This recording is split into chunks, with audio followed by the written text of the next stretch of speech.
Okay. Hey, long time no see. It's me, T. Krulos, and I'm here with my friend Heidi Erickson. Hello. Hey, Heidi, how are you doing? I'm amazing. I feel really great about everything. I mean, except for everything that's horrible, but the rest of it is Yeah, okay. I was gonna Great say American goodness. we're rebooting the T's Weird Week podcast, and a lot has happened since the last time we spoke, Yeah. uh, both with ourselves and with the world going to hell in general. But Hmm. before we get into it, I know that there's probably going to be new people listening to this who might not have any idea of who we are. So I was wondering if you just want to tell everyone a little bit about yourself, Heidi. I mean, my lawyer has advised me to kind of stay away from talking too much about myself because of the ongoing litigation and what have you. I don't know. I'm mostly a real person most of the time. And I know way more than anybody has any business knowing about the weirdest human things possible. And that's how you and I met. Actually, you and I met over our mutual love of beer. And Yeah. then we discovered incidentally that we also happened to know all the names for Bigfoot. And after that, it was history. It was legend. It was legend. That's all I Absolutely. got. Yeah. That's who I am. That's what's up. Well, my name's T. Krulos. I live here in Milwaukee, and I'm a freelance journalist and author. I've written 5 books so far. They're all about kind of unusual topics. I also do some event organizing. I lead historic walking ghost tours as well. And, I always like to have some kind of strange project going, which is how T's Weird Week started, I think. Everyone's got a podcast these days. I was like, why not me? I want a podcast too. Yeah, why not? So, um, we got a lot to talk about, but I'm excited because we have a special guest here, and this is another person I haven't seen in a while, and we collaborated on a project that turned out really well, I think. Alicia Krupski is here. Alicia, how are you doing? Hi, I'm good. I'm actually doing really good. Um, yeah, we were doing a project together for like 2 years, Yeah, maybe more than Was that. it 2 years? Oh my Mm-hmm. God. yeah, Yeah, it's Wow. a big one. some things happened during it. So before we dig in, why don't you tell us a little bit about yourself first, Alicia? Sure. I also am told I'm a real person, so that's good. Um, but no, I'm an artist and filmmaker based in Milwaukee. And yeah, a lot of my work is in the grungy gothy variety, but I guess with my film work, which is what we'll like be talking about, like I've always been like I mean, I tried narrative, but I'm really a documentary person, and I like to do things very handheld, very grungy. I like to be as inconspicuous as possible when I'm making a film because I think people behave more normally. I Even though everyone has a camera in their face nowadays, um, yeah, I prefer to be in the moment. So that's a lot of what I'm your host was. Yeah. So I guess to go to the origin of this project, I had written an article for more Milwaukee magazine that looked into the horror hosts of Kenosha, Wisconsin. And if you're not quite sure what I'm saying when I mean horror host, they're people who uh, introduce an old B movie usually, and it's kind of campy, and they make jokes, and so they'll introduce it, and then they'll show a clip of the movie, and then they'll have what's called a bumper segment in between. And some really famous examples of this is Elvira, Mistress of the Dark, And before her, there was a great horror host. The first, actually, was a woman named Vampira. Here in the Midwest, Sven Gulli has a very popular show. He's based out of Chicago. But there's lesser known horror hosts all across the country. And I discovered that there's an unusually high population of them in Kenosha, Wisconsin. So I wrote this article, and I was like, this was such a fun story visually, though, because they have these homemade sets and costumes and props. I was like, it really would work well as a documentary, I think, because it's just so many fun aesthetics there. And that's when Heidi introduced me to you, Alicia. And so I'm wondering from there, what did you think of this story as we first got into it? Well, I was excited that it was going to be a documentary. Like, that's where I was like, yeah, I am so down. And then at first I was like, I was really fascinated because it is like, I didn't know there were so many in Wisconsin in general, but it makes kind of sense because Wisconsin is a very gothy, nerdy place that people don't see right away. Like, you don't think of Wisconsin and think of like nerdy, gothy, punk, metal stuff. But that is a really big part of this state. And when I read the article, I was just like, it was really interesting that there were like different generations almost. And I think like Dr. Destruction's like full page photo, I was just like, I'm so sold. Like, this is like, it's really fun to do a documentary on people who are already in front of the camera all the time. Because there is absolutely no, a lot of times putting people in front of the camera for a documentary who are not used to being on camera are uncomfortable. Like, they don't do that in their normal life. And so it feels they're nervous. They're like, and it was just really fun to work with people who were so theatrical and, but also very real. And, but yeah, at first glance, it was like, yeah, aesthetically amazing. Like, I was like, this is so perfect. Just kind of a lot of the like emo, gothy aesthetics that I loved growing up. So really exciting. Yeah. And you mentioned Dr. Destruction. He's kind of like the godfather of the scene. You know, he's sort of the original. He's been doing it since, I think it was year 2000, 2001, something like that. And he's really kind of a legend in Kenosha. This was really funny. It wasn't in the article, and it wasn't in the documentary, but the fact checker and assistant editor at Milwaukee Magazine grew up in Kenosha. And he said that when he was a kid, he was absolutely terrified because he would see Dr. Destruction wearing his corpse paint and his top hat, like cruising around in a hearse. Oh Which, yeah, of course, if you're a kid and you see that, like, in the middle of the summer or something, you're like, what the hell is going on? Who is this guy? yeah. But Because he's about that life. yeah, all day, every day. He's extremely well known in Kenosha for being Dr. Destruction. Totally. His reputation precedes him. It makes sense.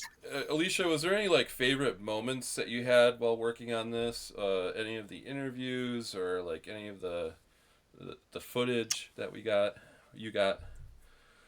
Well, favorite footage was that it's in the trailer, and sometimes it's used as like the still with the "I'm your host" is Dr. Destruction sitting like in front of him, his big like haunted house. It's like this cardboard construction, like cardboard painting that I'm sure he did himself. Like, Dr. Destruction is also like a trained painter. Like, he's a really good painter. Yeah. Yeah, he's really good. And which I was also like so excited about because I'm a painter too. So I was just like, wouldn't it be awesome to have Dr. Destruction be your painting mentor? Oh my God.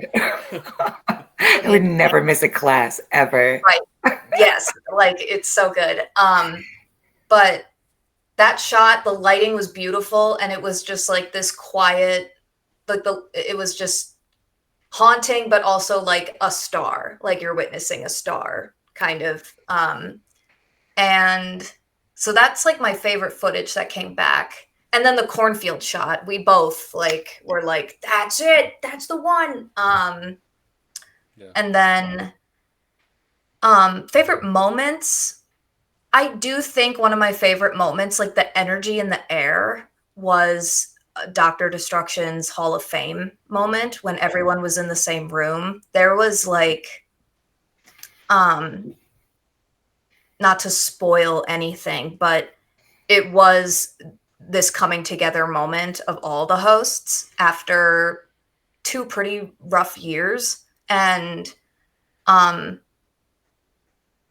it was just kind of like a beautiful people putting things aside and like a celebration. And there was like this Orson Welles energy because he's from Kenosha. And it was really kind of special and also funny. Like they are like the comedic timing of horror hosts is like, it should be witnessed. Like it's, and to be in the room physically with all of them, and they're all just like, it's a skill. Yeah. They're like one-upping each other every time off the cuff. And it was really funny, like just easy as a filmmaker to just be like, well, we got a bunch of good stuff. Yeah. So and you started talking about, I think my favorite day, which was, we shot a bunch of footage on the Jerry Smith pumpkin farm, and Dr. Destruction, in addition to being a horror host and a musician, he also has his own haunted house, which you can visit at the Jerry Smith pumpkin farm, just outside of Kenosha. And that's where Alicia got the shot of him walking through the cornfield and sitting outside of his haunted house. And it's really fun. It's like an old school haunted house. It's got a homemade but very creepy quality to it. And it is scary. one of my favorite parts was Alicia followed a couple of tough guys into the haunted house with her camera, and they were getting a little bit scared. I like offered to pay them, and I offered them credit. I was like, "Can I just follow you through?" And they were like, "Yeah, we'll do it." Like, and like, I'm glad we got their names on the contract because I had to credit them because they were so good. Like, I don't know if they were trying, but like, yeah, it was actually a scary haunted house, or I'm just scared easily. But the actors who work at that haunted house are very committed, and they make all their own costumes, and you can tell they are really having a great time scaring the ever living hell out of you. Yeah, so like you say, it was a process. There was several shoots in Kenosha. We got footage of Dedgar Winter and his show, Hex and Arcane, Jerry Ball, who had he was Uncle Wolfman. So these 4 shows were all airing in Kenosha at the same time. And we talked to the mayor. We talked to the mayor of Kenosha. Yeah. And yeah, lots of interviews, lots of back and forth down I-94 there. But it finally came together, and I would say it had a really good reception. Like it screened at the Milwaukee Twisted Dreams Film Festival, the Milwaukee Film Festival. I mean, that's a pretty big get. Like, not everyone gets into that film festival. And I know Port of Fear in Kenosha, probably a couple other ones that I'm forgetting about. But yeah, we screened at the New York Tri-State Short Film Festival, and we won an award for that. We won Best Documentary Feature. We screened in Rome, Wow.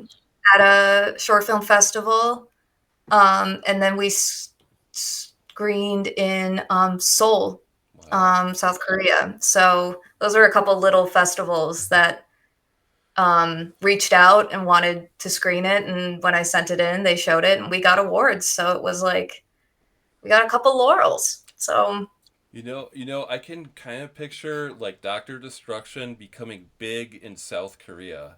Like Right? I would love that for him. like his face is on like bags of chips and people are dressing up like him and All little Korean kids walking around in their Yeah, there's like a doctor. cartoon version. doing like a K-pop dance. Could he? Yeah. He could have a magical girl transformation. Amazing! With And like it's just him Megadeth in the background. as Dale. Yeah.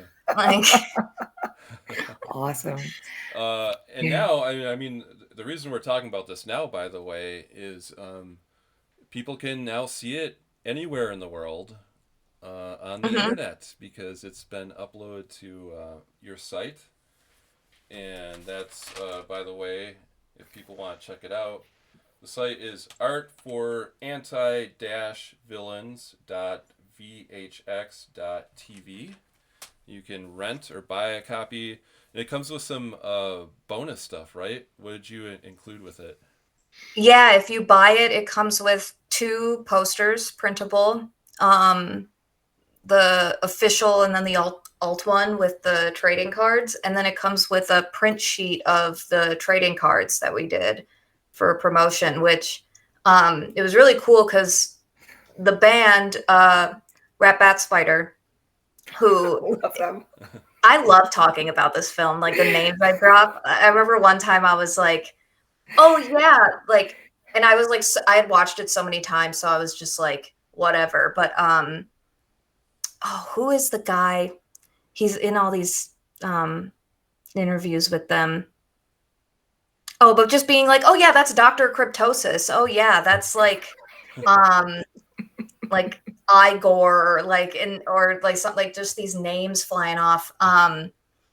But the Rat Bat Spider asked for a poster, and I was like, yeah, oh my god. And they wanted a print. I was like, I have print sheets too of the cards, and they were like, that's like perfect, we're going to frame that. And the print sheet is 11 by 17, so you can get those frames anywhere, but Nice. those all come with the film if you buy it. That's awesome. Nice. That's great. I've had people, ask me randomly here and there, like, well, where can I see it? And now it's available. And I mean, I think the timing is perfect. We're entering into our favorite season, the fall season here. It's a great time to watch a documentary about horror hosts. And then check out their shows. This was really fun. I have Kenosha Community Media is like a cable access channel in Kenosha that screens most of these shows. And you can get, if you have Roku, you can get like the Kenosha Community Media like app or whatever screen. So, there's times where I'm like sitting on the couch doing something tedious. I'm like, let me check out and see what's on Kenosha Community Media right now. And I tuned in Saturday night, and it was Dr. Destruction was doing Nice. a screening of Dracula 1972, which is like an old Hammer horror film with Nice. Christopher Lee as Dracula. Nice. Great stuff. That's So, amazing. It's just fun to turn on the TV and be like, yeah, there they are. They're still doing their thing. You can still tune in Friday or Saturday night and see these horror hosts. It's really I do love that. comforting in a way. Right. I love that about Wisconsin is like it's still so like you watch that, you turn on Kenosha Community Television and it could be 1982. Like you couldn't tell the difference.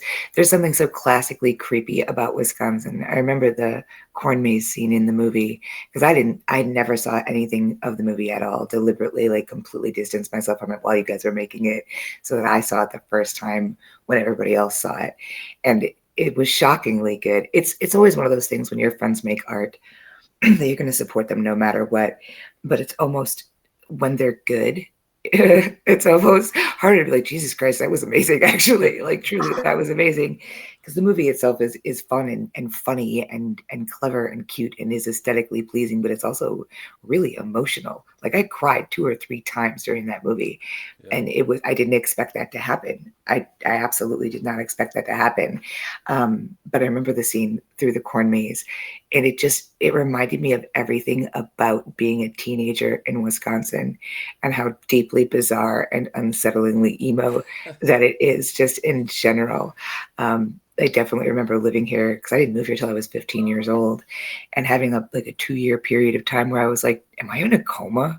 I don't think this place is real." Yeah, And that, you moved during peak emo years too. oh yeah, for sure, yeah, like mid 90s. Heck yeah, dude, it was just dead on, Yeah. and there's just something about it, and like Doctor Destruction. How old is he? He's in his 60s now. I'm not sure exactly, but he was kind of an originator of the Kenosha punk Yeah, scene. That was in like the late 70s or early yeah, 80s. So he's been playing music ever since then. And yeah. in the That was my documentary, you can see a couple of photos of him from his younger punk rock days. Yeah, and it's hard to tell under the corpse paint, if he's 50 or Yeah, 70. It's exactly. difficult to say. It's difficult to say. I don't know. I think he's just Dr. Destruction now. He probably doesn't age at all. He's like a Twinkie. He just is, that's just who he is forever.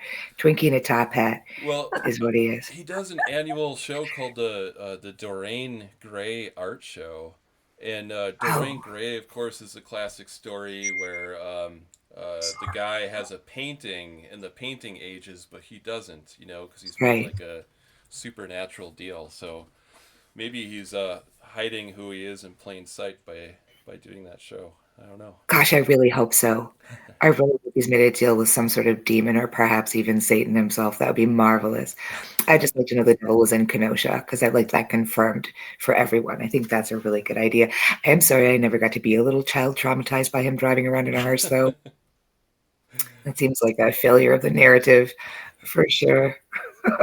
Well, and I just love people like that because they're what makes a place unique, The world Yeah. has gotten so bland and so globalized, you see the same box stores and fast food places and gas stations everywhere. Mhm. So when you see someone who's like cruising around in a hearse, wearing a top hat and makeup and stuff, it makes the world a little bit more interesting place to be in, I think. Alicia, was there ever a moment when you were making the film where you were actually like taken aback by the weirdness?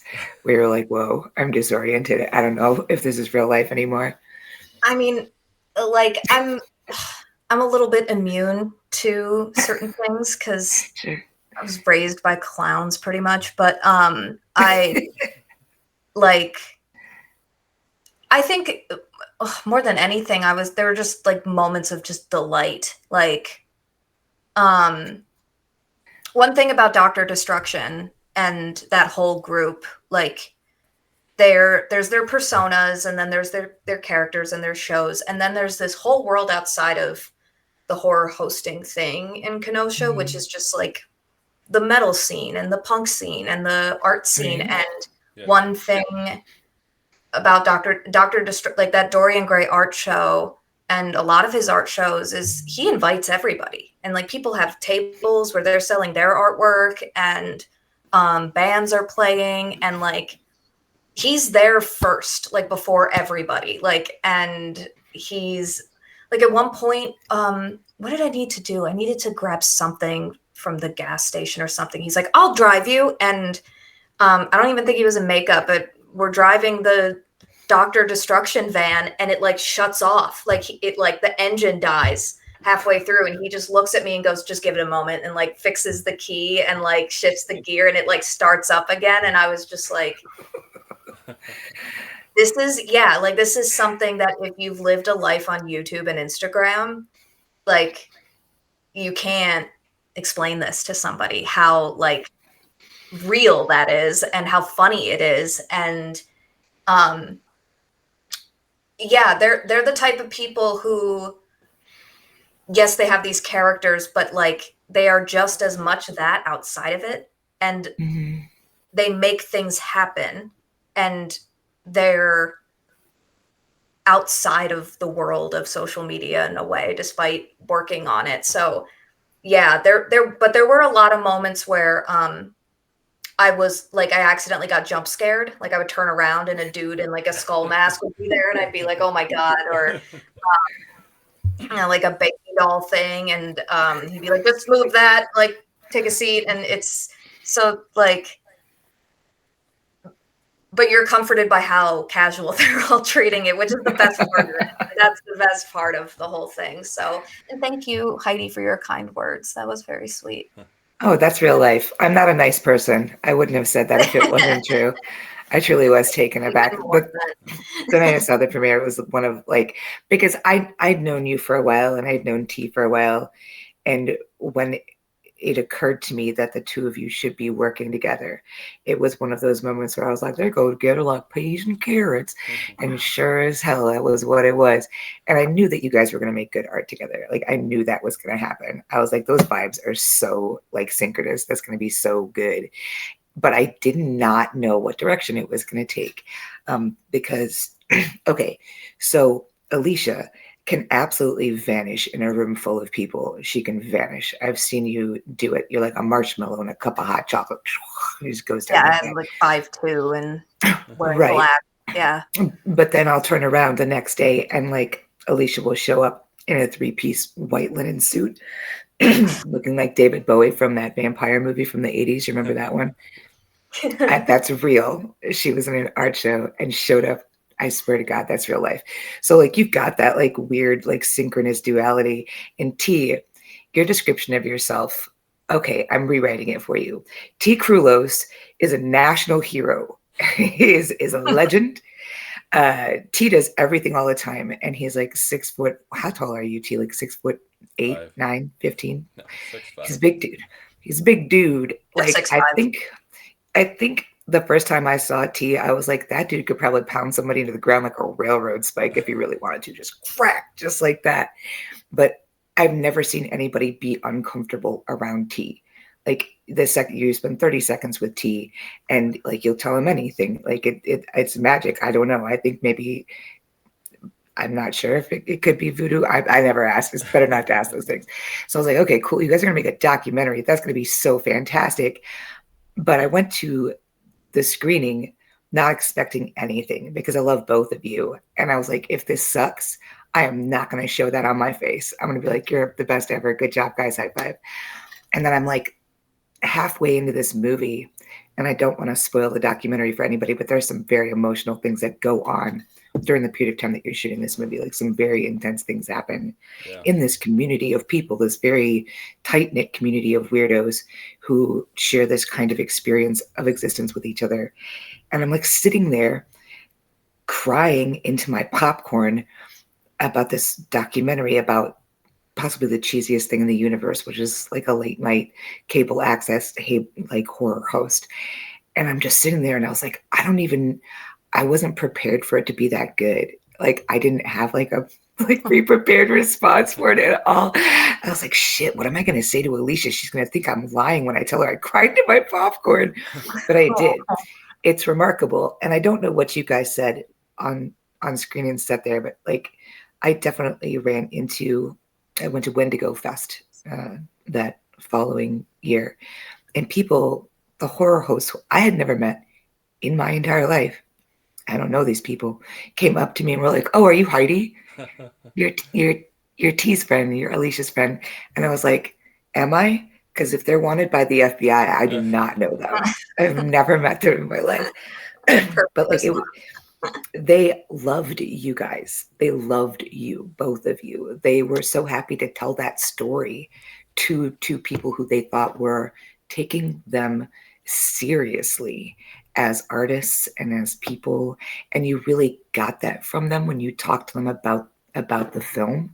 And that's so rare and really beautiful and lovely.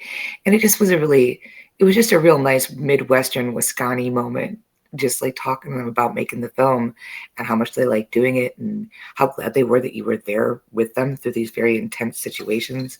It was just rad. It was super good. I bet you the kids in Korea loved that shit. God, I'd have given $15 to be in there just to watch. Oh my God, just Niagara Falls, Frankie Angel, just absolutely fantastic stuff. You should do another one, I think, right away. Okay. Well, it was quite an experience. It was yeah, it was a lot. There was a lot of unexpected stuff that happened, and but yeah, they were super kind to us and very inviting. Invite us into their homes and Yeah. to hang out with them. So yeah, it was quite an experience. So I'm your host. Everyone should check this out. It's available now online, and we're gonna switch into some T's Weird Week news. All right. So this is the first story I want to talk about. This has happened. It either happened yesterday or today. Congress, those lovable Those characters of guys. Congress, they're back in session, and I want Don't to play scare you. right away. I want to play you just a short clip of something that was said into the congressional record. This is a photograph of the alien from the movie Alien. This is what you could end up looking like if you eat some of the raw, frozen shrimp being sent to the United States by other countries. The shrimp was radioactive.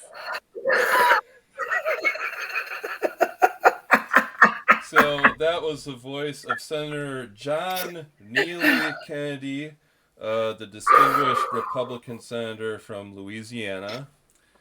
And later in the clip, he also says that eating the shrimp will cause you to grow a third ear. And the reason he's so concerned is that there was a recall of shrimp from chains like Walmart and Kroger Foods because it was found to have traces of cesium-137, which is a radioactive isotope. And by the way, you can't see that clip, but he's speaking on the floor of Congress, and behind him is a very large printout of a xenomorph from the movie Alien. I was so scared what you're gonna have to edit out all my like hyena laughing because that's the funniest shit in the universe. I love the future. Everybody is so burnt out on how awful everything is, but when you can flip on C-SPAN and see some dude, just love it. Absolutely way better than it was 20 years you ago. can't We're all write gonna it. die, but yeah. But there's this meme going around on the internet about how the xenomorph from Aliens was taking a poop.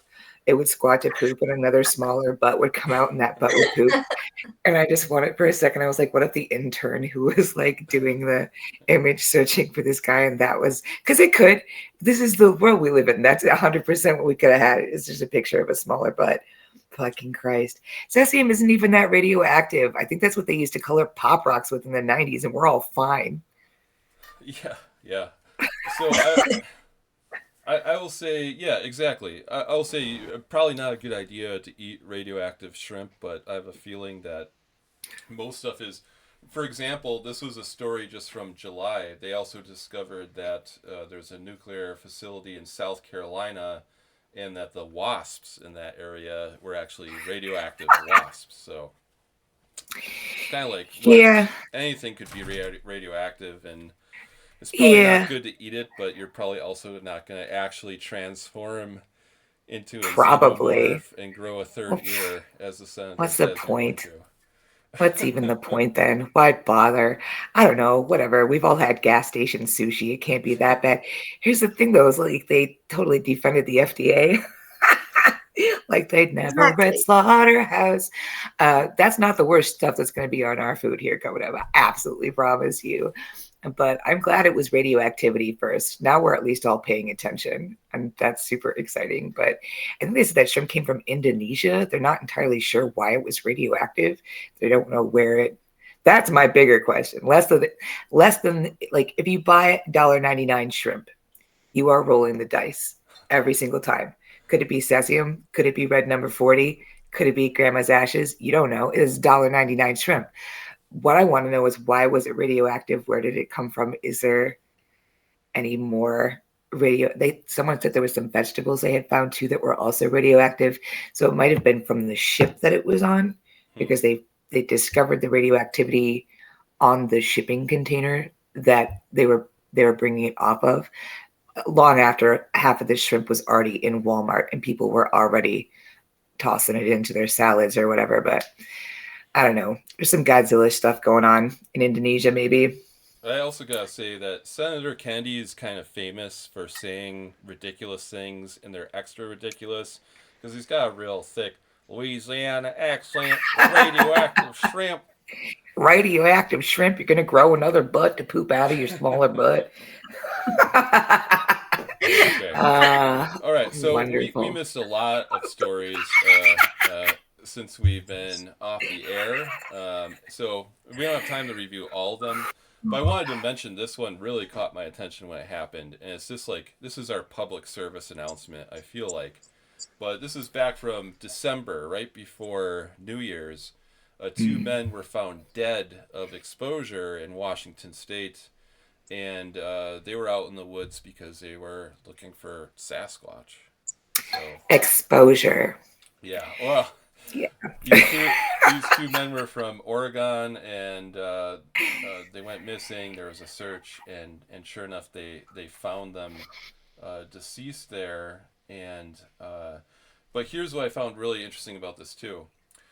So they were in Skamania County in Washington State, and Skamania County actually has a law that harming Bigfoot is punishable by a $1,000 fine and can include jail time.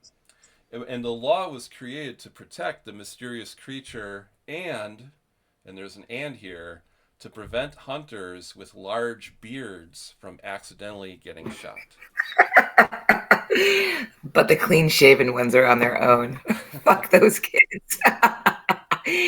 All the Metro Bigfoots are in trouble. I mean, I think it's good they did that, because you don't want a bunch of lunatics running around trying to shoot Bigfoot, and then, Big Tim from town gets, shot up because he's 7 foot tall and beardy. But I also think that those guys probably were killed by Bigfoot, because I have no proof otherwise, and it makes my life more interesting. Exposure. They found them, just pieces of them, toothpick-sized pieces of them. Why were they looking for Bigfoot just then? Was there a sighting there, do you know, that caused them to go out just then, or that was just how they spend their weekends? I'm not sure, and it seems like they planned it for a while. But they planned it for a while, but they were not prepared for the elements, obviously, which that's kind of the public service announcement I want to give. If you're going to go look for Bigfoot, that's great. But, have a good plan to do it. Have enough equipment. Yeah. They had 2 people with them. I would suggest maybe more. Yeah. In case one of you's in trouble, you got a couple more people who could help carry you out or something. Right. So be safe when you're bigfooting. Two pairs of socks, you guys. Yes. At least 2 pairs of socks. Trip to REI before. Just real quickly. Yeah, that makes total sense. That happens to people a lot. I think this is like, we're going to go look for Bigfoot. And I think they have this whole plan for what would happen if they saw Bigfoot, but they don't plan for the fact that it's cold in the out of doors and also wet. And just being outside can kill you because you're a human and not an animal.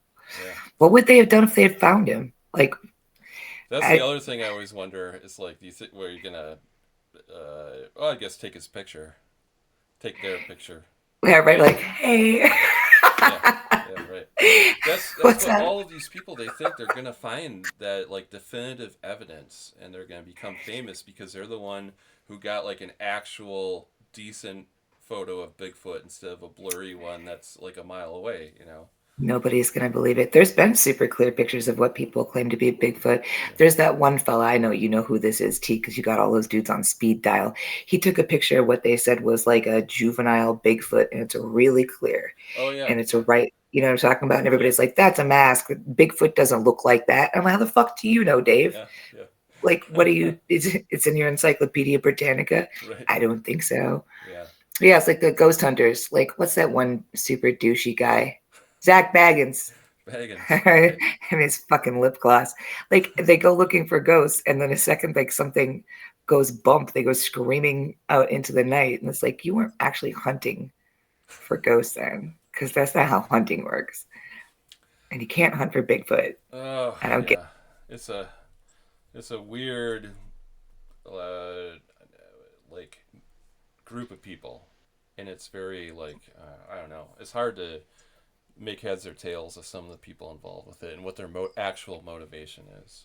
You know, I think Right. some are like genuine, trying to like solve mysteries, and some are definitely like just like having the spotlight on them. You know. Yeah, for sure. I think Bigfoot is one of those things you just got to believe. You have to get to the point of faith where you move beyond the need for proof and just be like, yeah, Bigfoot, 100%. And then Bigfoot will know you're pure of heart. And then when you go out into the woods, he will bring you extra socks so you don't die of exposure. Okay, I Oh, got a news item here, and it's more of a news flash, but I'm interested to get both of your reactions to this. So what's this happening? happened just today. This was in Christchurch, New Zealand. So this is a Kiwi. Her name is Gabrielle Wall, and it was announced today that she broke the Guinness Book of World Records for the fastest 100-meter dash barefoot on loose Lego bricks. And to accomplish this, she had to run across 661 pounds of Legos barefoot. Oh, what? What? No, absolutely no.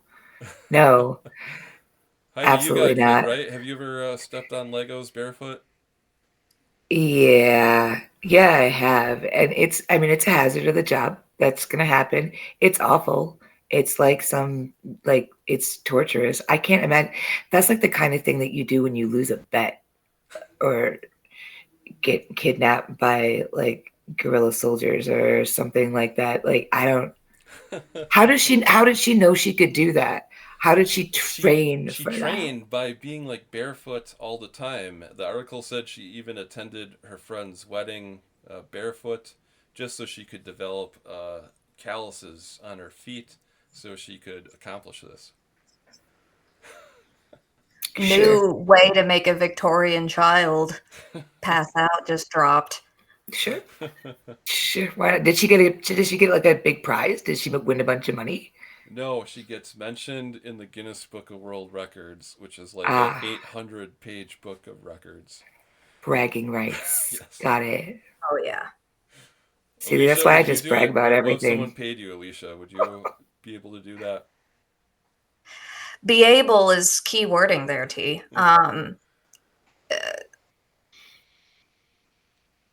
I don't know. I Yeah. not without a lot of suffering and swearing. Yeah. Uh, Yeah, I'm not good with foot pain, so No. this no. is like my least favorite thing. Like I I hear the suppose. hot coals like are actually kind of nice if Yeah. you don't step all the way. Like the whole point is to be light. Um, Yeah. And but fast. Legos are meant to be pain. Yeah. I need a whole bunch of old fashions to do that, I think. Or like the threat of even greater damage. Like I could see situations where I do almost anything, but like the motivation would need to be there for sure. I'm happy for her though. Good job. That's good. Yeah. She'll Oh. probably keep that record for a while. Mm. A long time before someone takes up that mantle. Okay. What was that, Alicia? That's me saying end scene. I'm done talking. Okay. So, Heidi, you found this news story. This is interesting, and this is something I got a feeling we're going to be talking about a lot in the future, which is this particular story is from Australia. There was a case with a murder case, and they discovered that some of the documents entered in this case were actually generated by AI. So let's talk a little bit about that, and then I'll mention a couple of other similar cases. Yeah, so this is so okay. I'd like to preface this by saying that I am not anti-AI, and I would just like to say that out loud for our future robot overlords who are surely monitoring this conversation. It's a great tool. It's a cool thing, and I think it has so much potential to improve human life and just be cool and amazing. I think that we have put it into action way too soon. I don't think it's ready. And it's because of things like this. The guy who did this, who, by the way, is not just some dude, he is apparently the King's Counsel. I don't know what that means. There's no king of New Zealand. What I don't. It's Do you, probably what you, antiquated, and it probably means like how you'll have a representative from the city that will represent the city in a case. Probably left sure. over from the days when they were ruled by a monarch. So that's probably like the state representative. Sure. Yeah. Sure. Or he just got a great deal on some used Yeah. business cards. Right. I don't know what happened with that dude. But he submitted these documents for a murder trial. I'd like to point out, too, that this murder trial was of a minor. And it does seem like he ultimately was found not guilty because of mental impairment. So this is a minor person who could have gone to prison forever for murder. And this dude, the King's Counsel, submitted this evidence that he asked AI to generate for him. And AI did what is known as hallucinating, because when AI makes a mistake, that's what we call it. We say that the AI is hallucinating, which is bad language and naughty. And I think they should not have done that, because I don't want to be assigning anthropomorphic qualities to this already very creepily anthropomorphic an entity, program, situation. I don't know. But as a result of that, it created fabricated quotes from a speech to the state legislature and non-existent case citations purportedly from the Supreme Court. Never happened, weren't real. AI made them up. They were like, you want some evidence? I got you. And just totally made this shit up. Yeah. In a murder case. So I feel this is like just the beginning, and there's going to be so many problems related to this. Yeah. There was a similar case pretty recently in New York where someone asked the judge if their counsel could appear virtually, and she accepted that. And let me see if I can get the clip here. Oh, yeah. But so this guy appears on the screen. He's like, "Your Honor, I'm so glad to be here in court today." And she immediately recognizes it, and she's like, "Did you generate this by AI?" And he's like, "Oh, yeah, it's AI generated." And she's like, "Well, you can't do that. You need to have like an actual licensed representative here." Also, the AI art thing, it's something people have a lot of strong feelings about. And Dragon Con happened just this week, and one of the vendors was removed because they had brought a bunch of AI generated art, which is not allowed. It's one of the rules is that you can't table with AI generated art. So they were told to leave, and they wouldn't. And they actually had to call the police, who had them pack up their art. And real police or virtual police? Virtual police, right? Have you all seen the AI boyfriend girlfriend stuff? Yeah, that's creepy. That's super creepy. Horror. Is that where are you talking about, like people falling in love with AI? Yeah, and getting married to them and stuff like that. Like that's I think the cyberpsychosis part is the scariest part. Yeah. Not to get too real, but the hoodwinking stuff, like when people try to get away with it, that's what I like feel somewhat good about, is it's so clockable. it's For now. for now. But yeah, there's the it's emotions, man. It's connection and attachment. That's what we got to look out for. Yeah. Is when we Yeah. lose it. Like I say, Also, I feel like we're going to be talking about this pretty regularly on the show because yeah. it's happening. It's happening. Yeah. You remember a couple of years ago, it wasn't even a couple of years ago, I think it was just last year, where on Amazon, there's a lot of books on Amazon that are completely AI generated, not real at all, completely that, Yeah. which is like, whatever. I think AI is the mass consciousness of humanity, and it can probably turn out some interesting things. It is trained on other people's art, which is not cool and not good. And it's too bad we can't study it more closely before we just be like, oh yeah, we're just going to let the computers create art now while we work 60-hour weeks in the CO2 farms. But it was creating these books, and one of the books that it created was a mushroom identification book. Oh no. Except everything in it was completely made up, and 2 people died Yeah. because they were identifying these mushrooms, which this book said were non-toxic and edible, Yeah. and died of eating those mushrooms because there's not any oversight with that. So there's not really any way to do oversight with any of that stuff yet. Yeah. All right. So we're almost out of time already. Time flies when I'm talking to both of you.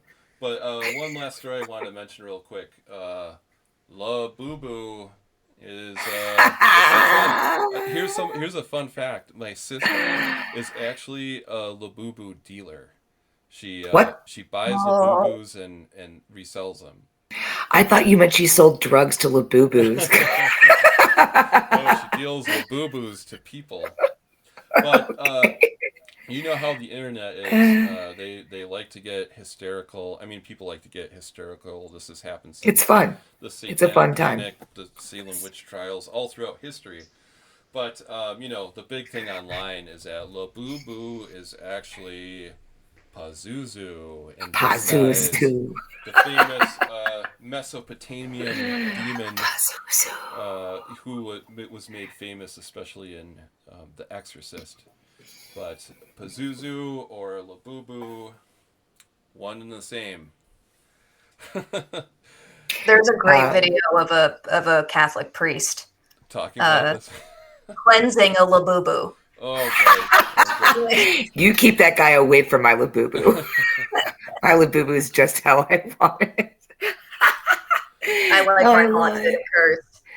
I love it. Well, I mean, like, okay, Pazuzu is supposed to be the king of the demons, right? So Pazuzu is not just like a guy. He's not just some B-list demon. Like bench warmer. He's the king of the demons who apparently he decided he put himself into these little keychain pocket guys. To be fair, they're kind of creepy looking on purpose. The artist who created those based a lot of his work on Norse mythology, which is funny because he's a Japanese artist. And he was basing that specifically on like this particular kind of little elf that exists in Germanic and Slavic mythology. And some of his little monsters are supposed to be good and some of them are supposed to be naughty, and La Boo Boo is supposed to be naughty. I don't know if he's supposed to be king of the demons naughty. If so, good job. Way to sail right past your objective, buddy. Great stuff. All right, well, we're going to be back with more weird news next week, so make sure you tune in.